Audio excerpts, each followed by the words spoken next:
It's time for the Daily Stand Up Podcast presented by Agile Dad with your host, Lee Henson. Without any further ado, let's get started. I recently had a student in class ask me, how do I know which Agile methodology is right for me?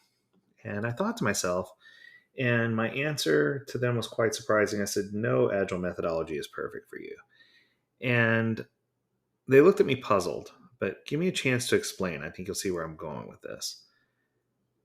With as many years as I've been in the Agile workspace, 20, uh, I can tell you that I've seen hundreds of teams use various Agile methods, techniques, frameworks in the marketplace.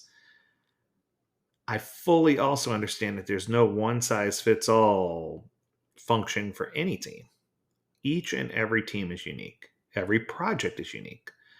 Every person is unique. Therefore, it's important to understand that fundamental principles associated with Agile work and project management, um, you need to understand those fundamental principles before you become an evangelist for one specific way of doing things. And I feel like too many times we get caught in that trap, right? Where we say, well, this worked over here, so I think it'll work everywhere. And we need to make sure that we understand the difference between something fundamental and foundational, I guess is what it boils down to. The foundations laid a path for us to do it, but the fundamentals are what we have in place to execute. So if you think about it that way, the foundation of work in Agile is for everyone to have a clear understanding of what work is expected to be completed at the end of a predefined period. This period is most commonly referred to as a sprint, as we all know, but it's also worth noting that work should be designated to an individual with a specific accountability. In other words, you can't say that everyone is responsible for everything, although the team does succeed or fail together as a team. Work is usually aligned with an individual, but the individual can't do it without peer review, without other crucial principles helping them with their ability to achieve what's being planned and to identify what falls outside of the process more efficiently to reach their goal. So each person is responsible for coordinating how they interact with the team and ensuring that any activities that are designated as their responsibility or accountability are possible to be completed by the end of a period. The goal should always be to finish 100% of the work that's aligned with the team. It's critical for them to closely monitor what's going on and to be able to give us information regarding anything that falls outside of designated requests, any interruptions, anything that could cause the team to potentially haphazardly not be able to do what they've been asked to do. So oftentimes I find that teams are working on a fire alarm model where they wait until something happens to ask for an adjustment instead of figuring things out and talking about what adjustments could be possible beforehand.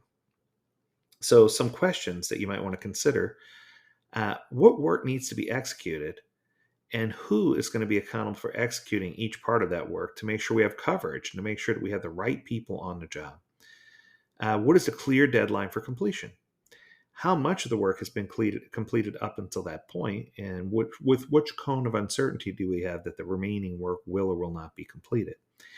And what are each of the team members working on now, and are they cross-threaded or cross-pollinated? Are they working dedicated to your project, to your product? Those are all things that are important for you to know. With that information, it should allow you to create a burn up chart that gives you additional information about what direction we're trying to pull things so that it helps you measure things incrementally. So if you can measure everything incrementally, then you have a smaller margin of error. You're going to be able to reduce the amount of time you spend trying to reconcile estimation errors and generalize activities as much as possible to break down each part of the work into something that is consumable, something that makes sense. And you'll use the invest model for that, right? And of course, that is independent, negotiable, valuable, estimable, sized appropriately, and testable. You want to make sure you have that in play in order for each backlog item to be easily consumable. But one thing that we often forget is that there's a pitfall when it comes to heavy generalization. Many managers start making massive efforts to create activities with irrelevant actions, such as send an email for this or follow up with this department.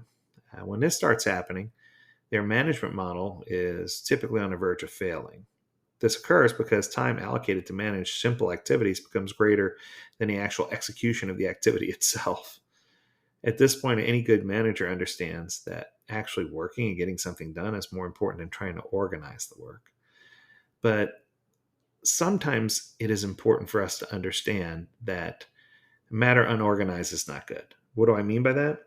I think the pendulum swings too far one way or the other. Sometimes we're hyper analyzing and breaking things down to minutia when all we need to do is get to work. And other times we are not breaking things down at all and have these large pillars in front of us that we can never get completed because we didn't take the time to break them down into right size activities. At the end of the day, what you should be trying to do is identify each team that's working on different items.